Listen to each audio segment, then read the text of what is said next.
Huwag kang mainip para hindi rin mainip ang universe magbigay ng pagpapala sa iyo. Huwag kang tamarin para hindi din tatamarin si Lord para bigyan ka ng mga pagpapala. Okay?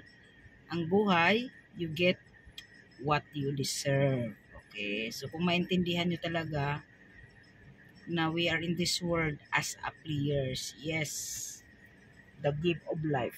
So kung player ka, ang goal is manalo. So if you are aware that we are playing the game of life, galingan mo. Dapat manalo ka. Okay? So aralin mo yung laro ng buhay. So sa laro ng buhay, anyway, makakalculate naman kung maging successful ka eh. Hindi ka naman maging successful kung tamad ka. Hindi ka rin aasenso or yayaman kung poor ang mindset mo or pahirap yung mga iniisip mo.